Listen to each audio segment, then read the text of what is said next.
성경 말씀 보겠습니다. 구약 성경 열왕기 역대하 33장입니다. 구약 성경 역대하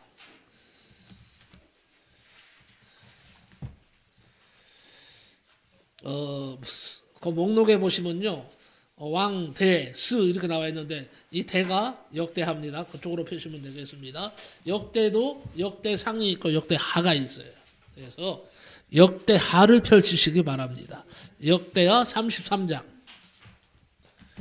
구약 성경 역대하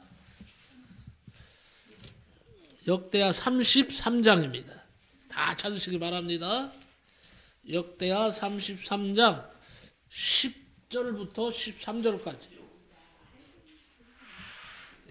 10절부터 13절까지 봅니다. 역대하 33장 10절부터 13절까지입니다. 다 찾으시기 바랍니다. 구약 성경 703쪽. 역대하 33장 10절부터 13절 같이 우리 한 목소리로 천천히 합독합니다. 시작. 여호와께서 므낫세와 그의 백성에게 이르셨으나 그들이 듣지 아니하므로 여호와께서 아수르 왕의 군대 지휘관들이 와서 치게 하심에 그들이 므낫세를 사로잡고 쇠사슬로 결박하여 바벨론으로 끌고 간지라. 그가 환난을 당하여 그의 하나님 여호와께 간구하고 그의 조상들의 하나님 앞에 크게 겸손하여 기도하였으므로 하나님이 그의 기도를 받으시며 그의 간구를 들으시사 그가 예루살렘에 돌아와서 다시 왕위에 앉게 하심에 므낫세가 그제서야 여호와께서 하나님이신 줄을 알았더라. 아멘.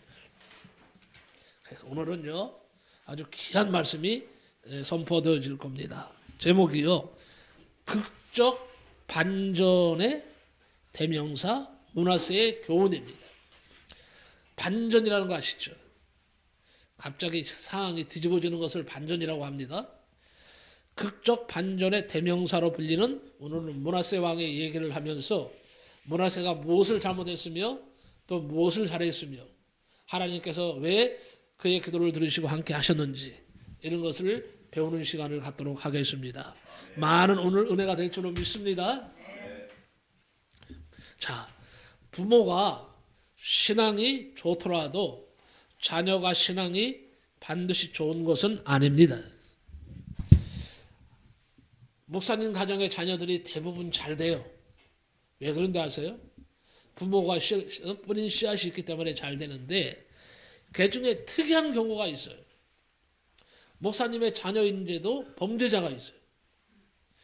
제가 아는 어떤 분은요 목사님 아들이에요. 그런데 어릴 때부터 소년원을 들락날락 하는 거예요. 목사님의 아들인데. 그러니까 교회가 바람 잘 날이 없는 거예요. 목사님 사모님은 그렇게 훌륭하신데 자녀가 이상한 자녀가 태어났어. 그래서는요 문제를 다 일으키는 거예요. 어릴 때부터. 소년원에 들락날락 했다는 건 나쁜 짓을 했기 때문에 들어갔겠죠. 그러더니 점점 이게 범위가 커지는 거예요. 나중에는 사람들을 칼로 찌르고 그러고는 감옥에 들어가요. 그래서 그 목사님이 사모님이요 목회하시랴 아들 뭐예요? 뒤치락거리 하니라고요. 결국은 목회를 접으셨어. 도저히 성도들한테 뭐가 안 돼요? 덕이 안 되니까 목사님이요 얼마나 인격이 훌륭하신 분인지 몰라요. 제가 존경하고 사랑하는 분이거든요. 근데 목회를 갖다 결국 접으시더라고. 너무 내가 아들 때문에 목회를 못하겠다고. 그리고 지금은 어디 계시는지 몰라요. 자, 부모가요 신앙 좋다고 해서 자식까지 신앙 좋아라? 그렇게 믿지 마시기 바랍니다. 부모 신앙은 부모 신앙이고 자녀의 신앙은 자녀의 신앙인 거예요. 네? 우리가 그렇게 생각하면 돼요. 그리고 신앙은요 이론이 아니에요. 신앙은 학습한다고 될 문제가 아니에요. 성령이 강하게 역사하셔야지만 바른 신앙인이 될 수 있는 겁니다. 그리고 중요한 것은 뭐예요? 본인의 체험이 중요한 거예요. 나무 체험 아무리 좋아도 소용없어요. 내가 체험해야 돼. 뭘요? 하나님 만나는 체험. 오늘 여러분들이 하나님 만나는 체험을 꼭 하시기 바랍니다. 네. 자, 므낫세가 그랬어요. 므낫세를 보면요, 므낫세의 아버지가 누군 줄 아세요? 므낫세의 아버지가 누굴까요? 갑자기 어리둥절을 하시는 것 같아. 아니야. 히스기야 왕. 자, 히스기야 왕은 유명한 왕이에요, 아니에요? 아주 유명한 왕이에요. 다윗 다음가는 이스라엘에서 성군이에요, 성군. 자, 우리나라의 성군하면 누굴까요? 세종대왕. 대왕이라 그러잖아. 그래서 큰 왕이다. 히스기야가요, 이스라엘에서 큰 왕이었어요. 정치를 아주 잘했어요. 그리고 우리가 잘 알고 있듯이 갑자기 죽음이 찾아왔을 때에 하나님 앞에 간절히 부르짖고 기도함으로 생명을 몇 년 연장받았어요? 15년을 연장받은 아주 위대한 왕이에요. 근데 그 아버지 밑에 이상한 놈이 태어났어. 므낫세라는 희한한 족속이 태어났어요. 우리가 그러죠. 희한한 족속이라고 그러죠. 자, 므낫세라는 아들을 두게 되었는데 왕이 되자마자 어떤 일을 했는지 아세요? 왕이 되자마자 우상을 세우고 하나님을 떠나고 악한 길로 가버렸어요. 그는 하나님을 두려워하지 않고 결국 교만하여서 죄 가운데 빠지게 되었습니다. 그렇습니다. 부모의 신앙이 아니라 나의 신앙이 있어야 합니다. 여러분, 어떤 분은 전도할 때 그래요. 어떤 남자가 전도했는데 자기 마누라가 교회 집사래. 그럼 왜 교회 안 나가세요? 그랬더니 나야 안 나가도 우리 마누라 치마자락 자꾸 늘어지면 내가 천국 가겠죠. 그런 거예요. 당신은 천국 못 갑니다. 그랬어요. 당신이 예수 믿어야 천국 가는 것이지. 당신 부인 되시는 집사님이 아무리 믿음이 좋다고 해서 당신 데리고 갈 수는 없습니다. 그는 예수 믿으세요. 그랬더니 할 말이 없는지 그냥 집으로 들어가 버리더라고. 전도할 때 옛날에 그런 일이 있었어요. 결국 우리는 부모의 신앙 따라 갈 수도 있지만 가지 않을 수도 있다 하는 거예요. 나의 신앙이 있어야 된다는 거예요. 자, 하나님이란 말을 들은 사람들은 많아. 그런데 하나님을 만난 사람은 드물다는 거예요. 오늘 어떻게 끌려 나왔던, 어떤 분은 끌려 나올 수도 있어. 어떻게 나왔던 오늘 하나님이 인도하셔서 내가 이 자리에 오게 된 것이라고 믿으세요. 그러면 복이 되는 겁니다. 하나님을 오늘 이 자리에서 만나면 되는 거예요. 꼭 하나님을 만나고 돌아가시기 바랍니다. 헛걸음으로 돌아가지 마시고 꼭 하나님 만나세요. 말씀을 통해서 만나고 가시기 바랍니다. 자, 그렇다면 므낫세가 어떤 사람이고 어떤 일을 했으며 왜 하나님께 징계를 받고 어떻게 해서 다시 하나님을 의지하게 됐고 하나님의 복을 받는 사람이 되었는가를 살펴보고자 하는 겁니다. 자, 이제 므낫세에게 한번 들어가 보겠습니다. 므낫세는요, 성경에 보면 극적 반전의 대명사로 이름나 있어요. 므낫세의 인생 이야기는요, 우리 신앙생활에 많은 도움을 줍니다. 이스라엘과 유다의 역사를 통틀어서 자, 가장 악한 왕을 뽑는다면 누굴까요? 이스라엘과 유다의 역사를 통틀어서 가장 악한 왕을 꼽는다면 보통 나라가 이제 나중에는 처음에는 이스라엘이었는데 나라가 둘로 나뉘었어요. 남유다와 북이스라엘로. 북쪽은 이스라엘, 남쪽은 무슨 나라예요? 유다 나라예요. 근데 왕이 둘이에요. 유다 왕 족보가 쭉 성경에 나오고 그 다음에 북이스라엘, 정통적으로 이스라엘이라고 하는 그 나라의 족보가 쭉 나와요. 그런데 자, 가장 악한 왕을 꼽는다면 북이스라엘의 아합왕이에요. 그 다음에 남유다에서 가장 악한 왕은 누구일까요? 오늘 말씀에 나왔잖아요. 므낫세 왕이에요. 므낫세 왕. 그러니까 이렇게 생각하시면 돼. 아합왕하고 쌍벽을 이루는 사람이었다. 쌍벽을 이루는 사람이었다는 거예요. 그만큼 악한 왕인데, 자, 그런데 막판에 반전을 이룬 왕은요, 므낫세 왕이고 아합은 끝까지 돌아오지 않고 악을 품고 악을 자행하다가 멸망의 길로 가버리고 말았다는 거예요. 중요한 것은 악한 왕 중에 최고로 악한 왕이었지만 므낫세라고 하는 악한 왕도요, 하나님 앞에 잘못했다고 회개하고 돌아오니까 하나님이 받아주셨다는 거예요. 그에게 복을 주셨다는 거예요. 여기에 우리가 소망을 거는 겁니다. 우리도 다 악한 사람들이에요. 돌아보세요. 나는 착해. 나는 너보다 착해. 나는 너보다 잘 살아. 나는 너보다 선하게 살았어. 너는 벌을 받아도 나는 복을 받아야 돼. 이렇게 말하는 사람들이 많이 있는데 그 사람들조차도 악한 사람들이에요. 사람은요, 선한 사람이 될 수가 없습니다. 왜냐하면 죄를 범했기 때문에. 범죄했기 때문에 누구나 다 범죄 아래 있는 사람들이에요. 그래서 다 뭘 받아야 돼요? 구원함을 다 받아야 되는 거예요. 너는 구원함 받고 나는 구원함 못 받아가 아니에요. 나도 구원함 받고 너도 구원함 받고 다 구원 받아야 돼. 그래야 지옥을 가지 않습니다. 어쨌든 중요한 것은 오늘 다루고자 하는 것은 므낫세예요. 중요한 것은 므낫세가 남유다의 가장 위대한 왕 중 하나였던 히스기야의 아들로 태어났다는 거예요. 아버지의 업적을 근데 뒤집어 엎어버렸어요. 몇 살에 왕이 됐는 줄 아세요? 12살에 왕이 됐어요. 12살에 왕이 됐어요. 왕이 되자마자 악행을 자행하는 거예요. 므낫세는 12세에 왕위에 올라서 유다 역사상 가장 긴 55년간을 통치를 했습니다. 왕으로서. 그는 단순히 아버지를 닮지 않은 수준이 아니에요. 아버지가 헐어버린 신당들을 다시 세우고 적극적으로 반여호와 정책을 펼쳐나갔던 사람입니다.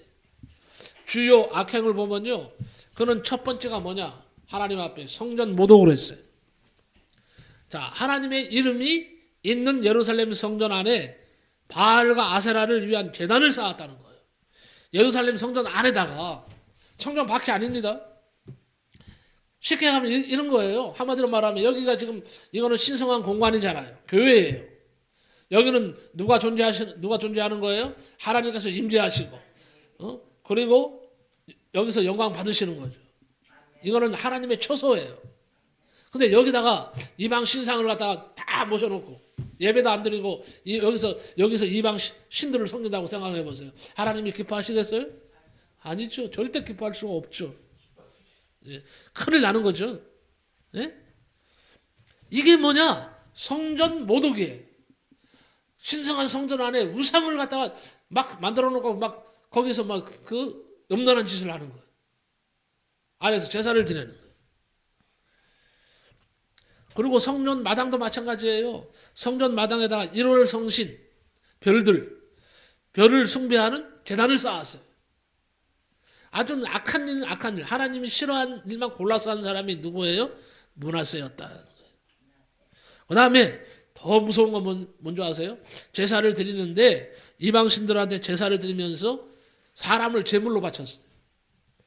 자, 사람을 제물로 바치는 것은 있을 수 없는 일들이에요. 인신 제사를 드렸다는 거예요. 그런데 어딘 줄 알았어요? 흰놈의 아들 골짜기에서 아들, 심지어 자신의 아들들을요, 불 가운데로 지나가게 해서 태웠어. 아들들이요, 불에 태워져서 죽었어요. 그렇게 제사를 드렸어요. 자, 자기 아들들을요, 막 맹렬한 불 속으로 집어넣어 버리는 거예요. 타 죽겠어요? 안 타 죽겠어요? 타 죽으면 박수를 치고 좋아하는 거예요. 이게 천인공노할 일이죠. 응? 이런 인신 제사를 드렸단 말이에요. 누가? 므낫세 왕이. 그러니까 하나님의 진노를 살 수밖에 없었다는 거예요. 그리고 또 한 가지 더 나가서 뭘 했는지 아세요? 사슬과 점수를 믿었어요.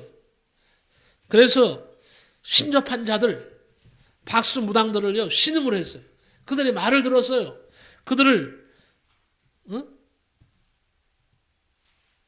자신의 왕궁으로 불러들여갖고 그 사람들에게 점을 치게 하고 그 점에 따라서 정치를 하고 사람을 죽이기도 하고,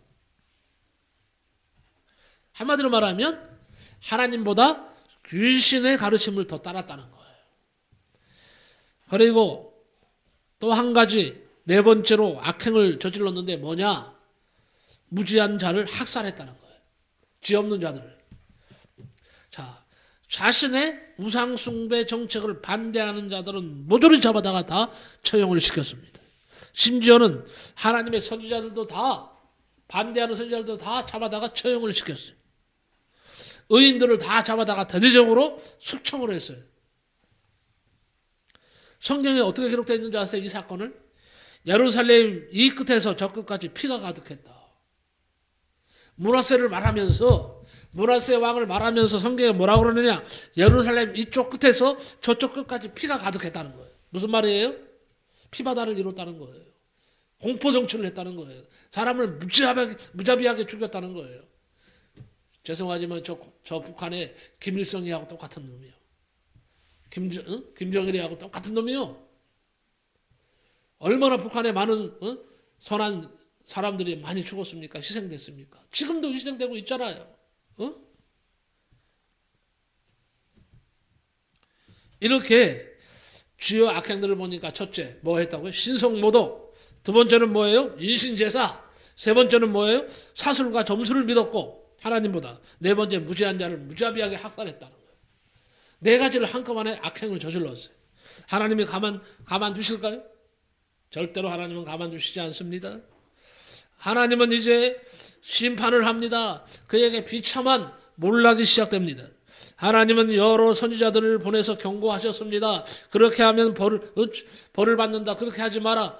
하나님이 진노하신다. 하지 말라고 그렇게 하나님의 선지자들을 보냈는데 이를 무시했습니다. 무시한 정도가 아니라 바른 말을 하는 이 사람들을 다 잡아 죽여버렸어요.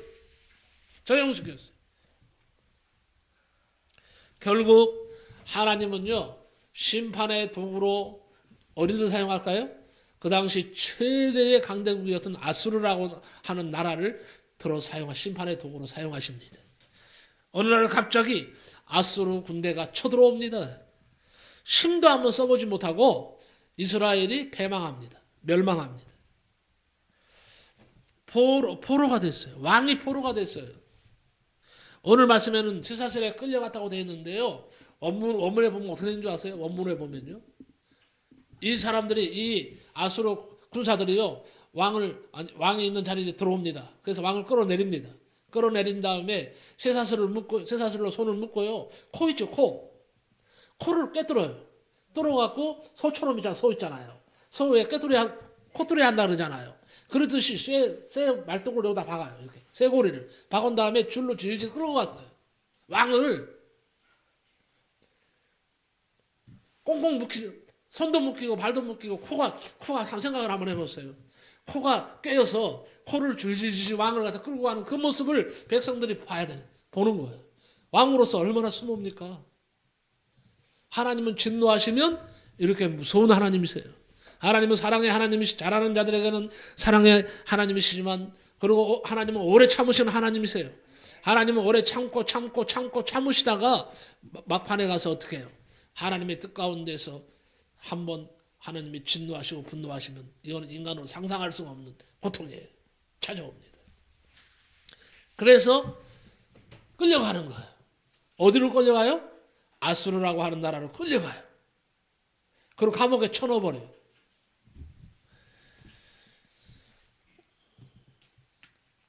치욕적인 형벌이에요. 아수르 군대는요, 므낫세를 쇠사슬로 결박하고 갈고리로 코를 꿰어서 바벨론으로 끌고 갔습니다.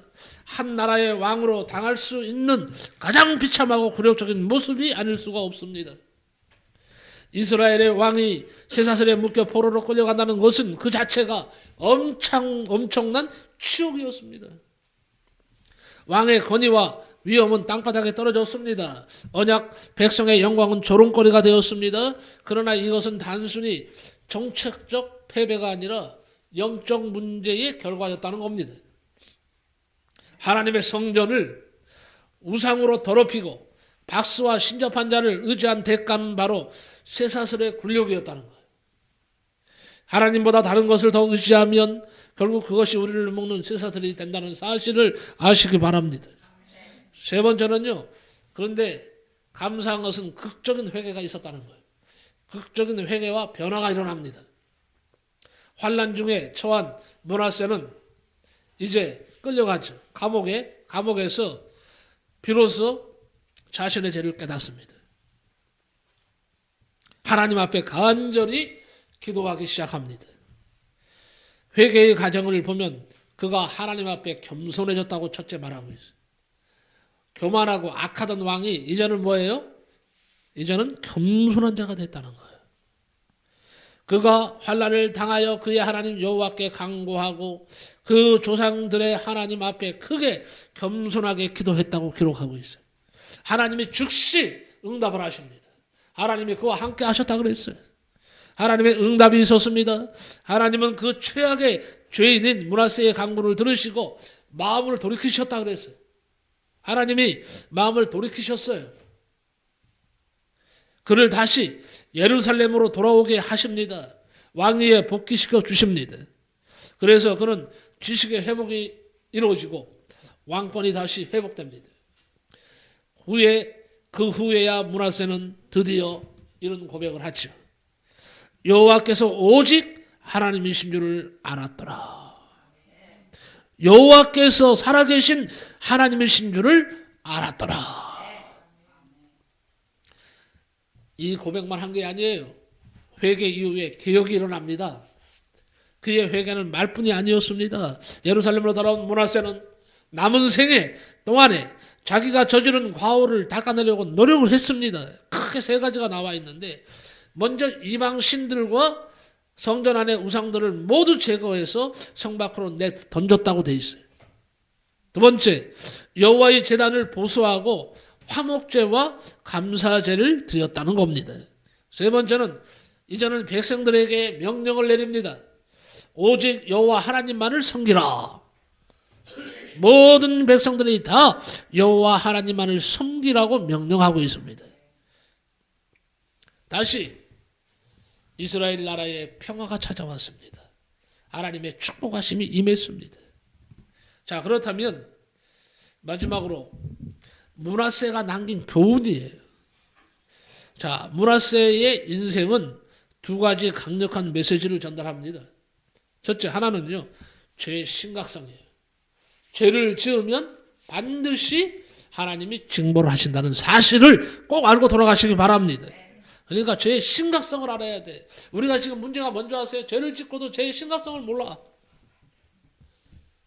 죽어 마땅한데도 왜 죽어야 되는지를 모른다는 얘기예요. 이게 안타까운 일이에요.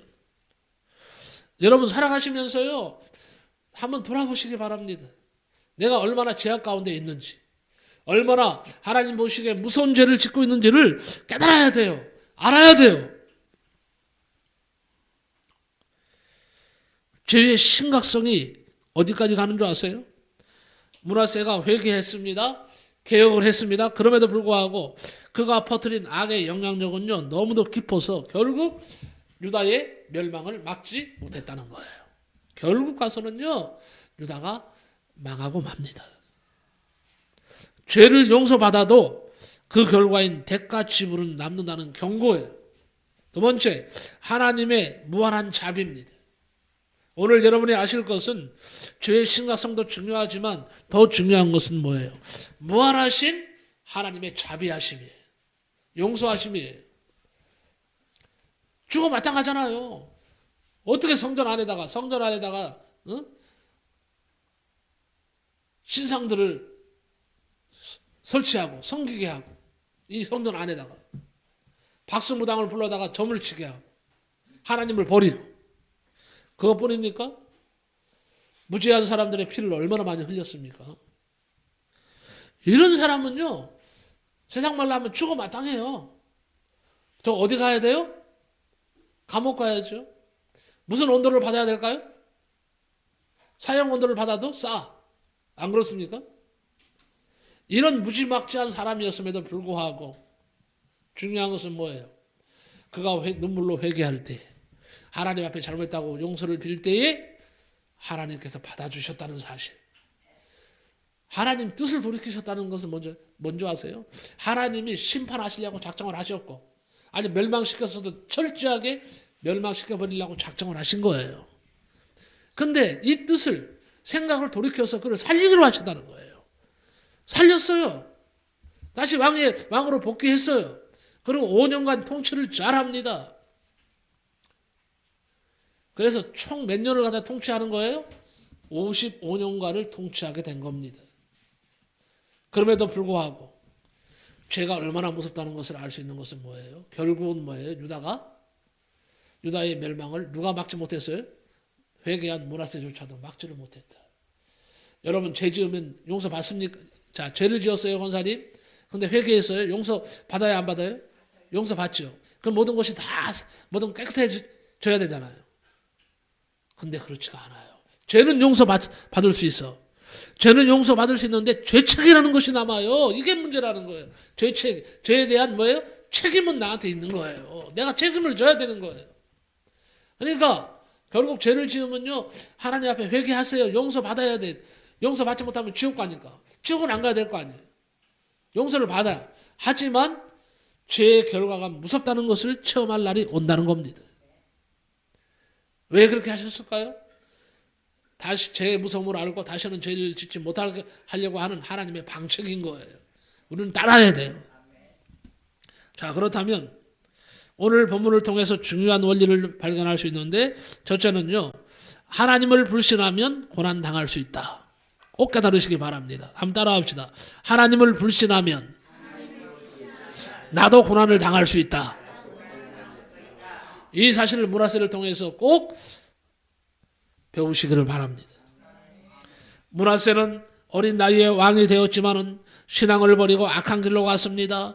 우상을 세우고 하나님의 성전에 우상이 들어왔습니다. 자기 자식을 불가운데로 지나가게 해서 태워 죽였습니다. 제물로 드렸습니다. 악한 길로 백성들을 끌고 갔습니다. 하나님은 계속 말씀하셨지만 므낫세는 듣지 않았습니다. 그래서 하나님은 아수르 군대를 통해서 그를 붙잡히게 했습니다.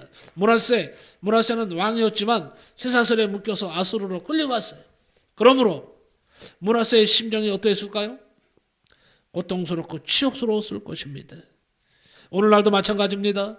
하나님을 믿지 않고 방탕하게 살다가 그야말로 돌아오지 않으면, 죄를 짓고 살다가 돌아오지 않으면 지옥 갈 수밖에 없는 인생들이 있다는 것.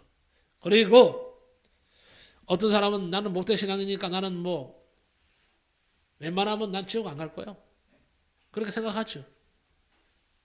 그런데 모태신앙으로 태어났지만 우상을 숭배하고 죄를 범하면 반드시 고난을 당하게 된다는 사실을 오늘 배울 수가 있습니다. 두 번째는요, 고난 당하면 하나님을 믿게 되어 있다 하는 거예요. 사람은 그래서 고통을 당해봐야 돼요. 병들어 봐야 돼요. 병들어 봐야 뭐예요? 병든 사람의 아픔을 알 수가 있어요. 고통을 당해봐야 뭡니까? 고통 당하는 자의 아픔을 그때야 알 수 있는 거예요. 그러니까 고난 당하는 것도 내게 뭐예요? 유익이라고 그랬어요. 아픈 것도 내게 유익이 될 수 있어요. 중요한 것은 고난 당하면 하나님을 믿게 되어 있더라. 므낫세는 고난 당하고 깨져서 하나님을 결국 찾게 되었고 신앙을 갖게 되었습니다. 그가 환난을 당하여 그의 하나님 여호와께 간구하고 그의 조상들이 하나님 앞에 크게 겸손하여 기도하였으므로 하나님의 그 기도를 받으시며 그의 간구를 들으셨도다 그랬어요. 탕자 같은 경우도 아버지의 재산을 가지고 멀리 떠났다가 고난과 환난을 당하면서 깨어져서 자신의 잘못을 깨닫고 회개하고 다시 아버지 집으로 돌아오게 되었습니다. 탕자는 자신의 생각이 잘못되었음을 인정하며 고개 숙이고 아버지의 품으로 돌아올 때 아버지가 용서하고 받아주지 않았습니까? 마찬가지입니다. 고난 당해서 깨져봐야 자기 잘못을 알게 되고 회개하게 되어 있다 하는 거예요. 여러분은 어떤가요? 고난 가운데 므낫세처럼 탕자처럼 죄를 깨닫고 회개하고 마음을 돌이키고 있나요? 돌이키고 있다면 하나님께서 여러분을 사랑하신다는 증거인 줄로 압니다. 세 번째는요, 회개하고 하나님 믿으면 복을 받게 된다는 거예요. 네. 므낫세 보세요. 얼마나 악을 자행했어요. 죽어 마땅한 사람이잖아요. 쳐 죽여도 마땅한 거예요. 좀 죄송합니다. 맞아 죽어도 할 말이 없는 사람이 므낫세예요. 그런데 이 사람이 악을 행하고 사람을 무수한 사람들을 죽이고 하나님의 가슴을 찢어놓고 아프게 했던 이 사람조차도 회개하고 돌아오니까 하나님을 믿으니까 복을 받게 되더라 하는 거예요. 므낫세는 회개하고 돌아왔을 때에 감옥에서 풀려났습니다. 왕위로 복귀하여서 55년을 치리했다고 성경은 말씀하고 있어요. 55년은 짧은 인생이 아닙니다. 아버지 히스기야는 29년간 왕에 재직했는데 므낫세는 아버지보다 26년을 더 재직했어요. 므낫세는 엄청난 복을 받은 것입니다. 므낫세는 왕위에 복귀하여서 무너진 제단을 수축하고 화목제와 감사 제사를 드렸습니다. 그렇습니다. 고난을 당하고 깨어지면 생각이 깊어져요. 바른 생각을 하게 되고 믿음을 갖게 되고 신령한 것을 사모하게 되어 있습니다. 오늘날도 마찬가지입니다. 비록 바른 신앙을 가지면 반드시 하나님은 복 주시는 하나님이심을 믿으시기 바랍니다. 중소기업에서 성실하게 근무하던 이씨라고 하는 분이 있어요. 갑자기 회사에 부도가 나서 직장을 잃어버렸어요. 그동안 모아둔 전 재산을 쏟아부어서 작은 식당을 차렸어요. 이내 찾아온 불황으로 손님은 끊겼고 빚만 짊어지게 됐어요. 엎친 데 겹친 거구로 아내마저 큰 수술을 받게 되자 그는 성실하게 살았는데 왜 나에게만 이런 불행이 닥치나 라고 생각을 하고 세상을 원망하면서 술로 밤을 지새웠습니다. 가족들의 간곡한 설득으로 그는 동네 작은 교회에 새벽기도에 나가기 시작합니다. 처음에는 아무런 감흥도 없었어요. 처음에 교회에 나오시면요, 뭐 감흥이 있으면 좋겠지만 처음 나오면 감흥이 없게 돼 있어요. 뭐가 뭔지 몰라요. 자꾸 나와봐야 알지. 나와봐야 이제 맛을 알죠. 아, 이게 그래서 교회에 나오는구나 이렇게 알게 되는 거예요. 처음에는 이게 뭐가 뭔지 하나도 눈에 안 들어오죠. 성경이 눈에 들어오겠습니까? 우리처럼 기도가 들리겠습니까? 그렇지만 중요한 것은 꾸준히 나오는 거예요. 꾸준히 나오면요, 귀가 열려요. 들을 귀가 열린다 그랬어요. 저 무슨 말 하는 거야 그랬는데 어느 날 갑자기 뭐예요? 교회 나오다 보니까 이게 이 말이구나. 이게 나를 위해서 주시는 말씀이라 알게 된다는 거예요. 처음에는 이 씨도요, 아무 감흥이 없었어요. 근데 어느 날 무슨 말을 듣게 되냐면요, 새벽 기도 때 수고하고 무거운 짐진 자들아 다 내게로 오라. 내가 너를 쉬게 하리라. 이 말씀이 그냥 가슴에 확 가서 꽂혔어요. 그는 예배당 땅바닥에 엎드려서 하나님, 저는 이제 갈 곳이 없습니다. 제발 저 좀 살려주십시오. 하고 어린아이처럼 엉엉 울었습니다. 그런데 신기한 변화는 뭐냐? 환경이 아니라 마음에서 먼저 일어났어요. 죽고 싶을 만큼 괴롭던 가슴 속에 세상에 줄 수 없는 평안함이 찾아왔어요. 평안함. 가슴에 평안함이 찾아왔어요. 그래서 술을 끊고 맑은 정신으로 기도하며 식당 일을 다시 시작하자 그의 얼굴에는 생기가 돌았고 손님들에게 진심 어린 친절을 베풀게 되었습니다. 그래서 소문이 났어요. 이 집 사장님은 참 선하시다. 너무너무 우리에게 잘해준다. 소문이 꼬리를 물고 또 소문이 퍼져나가는 거예요. 시장 골목에 퍼지면서 식당은 활기를 되찾았습니다.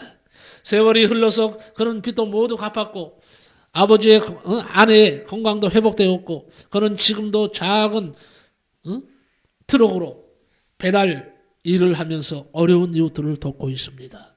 중요한 것은요, 5층짜리 빌딩을 지었답니다. 그 이후에. 그는 말합니다. 예수님을 믿고 돈을 많이 번 것도 감사하지만 가장 큰 복은 어떤 고난이 와도 무너지지 않는 마음의 평안을 얻은 것입니다. 이렇게 간증합니다. 주님이 제 손을 잡아주셨기에 오늘 제가 있습니다. 사람들이 그가 말할 때마다 감동을 받습니다.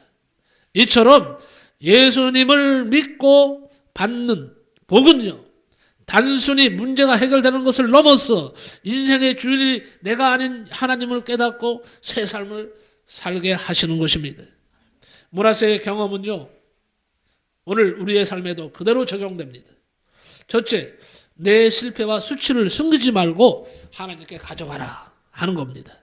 실패와 수치를 여러분 숨기지 말고 하나님 앞에 가져가서 해결함 받으시기 바랍니다. 죄의 고백을 여러분 죄의 고백을 꺼리거나 깊은 죄를 숨기는 일에서 벗어나야 됩니다. 우리가 기도를 할 때요, 회개할 때 어떻게 보면 깊은 건 다 숨겨놔요. 드러내려고 하지 않아요. 그냥 입에 발린 작은 것만 하나님 앞에 회개하려고 그러는데 하나님은 그걸 원하시는 것이 아니에요. 진실한 마음이에요. 죄의 고백을 꺼리거나 깊은 죄를 숨기는 것이 아니라 이제는요, 입에 발린 형식의 회개가 아니라 정말 내 속에 숨어있는 죄를 드러내세요. 하나님 앞에 고백하세요. 예를 들면 이런 거예요. 우리는요, 한 여자가 더러운 말랫감을 세탁하기 위해서 옛날에 있었던 일인데 강둑으로 갔어요. 강둑으로. 옛날엔 다 강둑으로 갔잖아요. 그러나 그 여자는 빨랫감이 더러운 것을 누가 볼까 봐요. 두려운 나머지 빨랫감을 밖으로 내놓지를 못했어요. 그녀는요, 창피스럽게 여겨서 빨랫감을 물속에 집어넣고 단지 아래 위로 몇 번 비비기만 하고는 거의 그대로 집어넣고 빨리 가져왔어요. 잘했을까요? 많은 사람들이 회개하는 것이 바로 이 어리석은 여자와 같이 행동한다는 거예요. 그들은 많은 잘못을 저지른 후에 그 죄를 씻기 원하지만 그 죄들을 밖으로 드러내놓고 하나님께 고백하는 것을 꺼립니다. 그들은 단지 이렇게 말할 뿐이죠. 혹시 내가 거기에 속하지 않는지를 살펴보라는 얘기예요. 주님, 저는 죄인입니다. 저를 용서해 주시옵소서. 내 지은 모든 죄를 용서해 주시옵소서. 이렇게 기도해서 잘한 거예요, 못한 거예요? 잘한 거예요? 네. 하나님은 그런 회개를 받지 않으십니다. 무슨 말인 줄 아세요? 물론 주님, 저는 죄인입니다. 저를 용서해 주십시오 하는 것은 중요한 일인데 주님이 원하시는 건 그러면 물으실 때 너는 무슨 죄를 지었느냐? 물으실 때 어떻게 할 거예요? 그냥 많이 죄만 지었다 그럴 거예요, 무조건? 응? 내가 너 무슨 죄를 용서할까? 무슨 죄를 용서할까 물으실 때 어떻게 할 거예요? 주님이 물으시는 건 뭐냐? 내가 그래 너를 용서한다. 용서하는데 내가 어느 부분을 너희 지은 어느 부분을 내가 용서하기를 원하느냐 이걸 물으신다는 거예요. 우리 주님께서는 그걸 원하시는 거예요. 그런데 자꾸 숨기고 있어. 안 드러내. 그리고 그냥 입에 말린 소리로 맨날 하는 소리가 주님 저는 죄인입니다. 주님 저를 용서해 주세요. 그러면 주님이 또 그러시는 거죠. 너는 무슨 죄를 지은 죄인이냐? 물으시는 거예요. 응? 그리고 또 말씀하시는 거예요. 그래 뭘 용서해 주기를 원하느냐 이게 맨날 그 타령이 되는 거예요. 무슨 말인 줄 아시죠? 우리 자신 속에 숨어있는 죄, 다시 말해서 도둑질한 거, 거짓말한 거, 욕심부린 거, 남을 증오한 거 이런 것은 다 숨겨놓고는요 그냥 무조건 용서해달라고 하지 마세요. 지금부터 우리가 회개할 때는 어떻게 회개하느냐? 구체적으로 하세요. 하나님이 원하시는 회개를 하란 말이죠. 응? 그러나 누구든지 그래서 모든 죄들을 드러내고 회개해야 그때의 므낫세처럼 역사가 일어나는 거예요. 므낫세는 어떻게 되는 줄 아세요? 그냥 내가 죄가 많아요. 아버지 용서해 주세요가 아니에요. 눈물로 철저히 회개했는데요. 자신이 지은 모든 죄들을 낱낱이 하나님 앞에 그대로 고백을 한 거예요. 내가 이렇게 죄를 지었습니다. 내가 살인을 했습니다. 내가 우상 숭배를 했습니다. 내가 아세라상을 성전 안에 감히 집어넣는 무지막지한 죄를 지었습니다. 나는 죽어마땅한 죄인입니다. 그렇지만 나를 용서해 주십시오. 이 죄를 용서해 주세요. 그리고 나를 살려달라고 이렇게 외친 거예요. 하나님이 즉시 그 기도를 들으셨다 그랬어요. 아무쪼록 여러분 오늘 말씀을 통해서 많은 것을 깨달으실 줄로 압니다. 결론적으로 말씀을 드리겠습니다. 므낫세는요 끝난 인생이었어요. 하나님 앞에 하나님을 버렸고 죄를 즐겼고 돌이킬 수 없는 무서운 죄를 지었어요. 그런데 하나님은 끝까지 그를 포기하지 않으셨다는 거예요. 감옥까지 보내시면서도 다시 돌아오게 만드셨습니다. 결국 그는 회개하고 철저히 회개하고 하나님 앞에 돌아왔습니다. 지금 여러분의 모습은 어떻습니까? 혹시 하나님을 멀리하고 있지는 않습니까? 죄를 가볍게 여기고 있지는 않습니까? 아직도 괜찮다고 생각하고 있지는 않습니까? 문하세도 살았어요. 그렇다면 우리가요, 문하세처럼 다시 회개해야 됩니다. 돌아가야 됩니다. 우상숭배하던 문하세, 죄를 짓고 있던 문하세도 회개하고 진정한 회개를 이루고 변화를 받았다. 그런데 왜 여러분은 돌아오지 않습니까? 왜 아직까지도 깊은 회개를 하지 않습니까? 자꾸 숨기고 돌아가십니까? 더 넣기 전에 문하세처럼 돌아오시기 바랍니다. 고난이 더 커지기 전에 돌아오시기 바랍니다. 하나님은 지금도 여러분을 기다리고 계십니다. 늦은 것은 죄가 아니에요. 아직 기회가 있습니다. 하나님은 포기하지 않으십니다. 이제 여러분이 결단할 차례입니다. 기도하겠습니다. 고마우신 하나님, 감사합니다. 오늘은 극적 반전의 대명사였던 문하세에 대해서 자세히 알아봤습니다. 문하세의 인생은 무지막지한 인생이었습니다. 하나님의 진노를 살 수밖에 없었습니다. 자녀들을 아버지 불에 태워 죽이는 이런 제사도 무지막지한 제사를 드렸고, 심지어는 성전 안에 우상들을 들여놓았고, 박수들을 불러서, 점술사들을 불러서 점을 치면서 하나님의 가슴을 아프게 한 죽어마땅한 왕이었지만, 사람을 죽이는 사람이었지만, 살인자였지만, 문하세가 하나님 앞에 철저히 회개할 때에 하나님은 다시 이스라엘로 돌아오게 하셨고, 다시 왕 위를 계승할 수 있도록 인도해 주셨고, 하나님께서 참으로 함께 하심으로 그가 하나님의 보호 아래 참으로 복을 받는 사람으로 살아가게 되었음을 알게 하심을 감사합니다.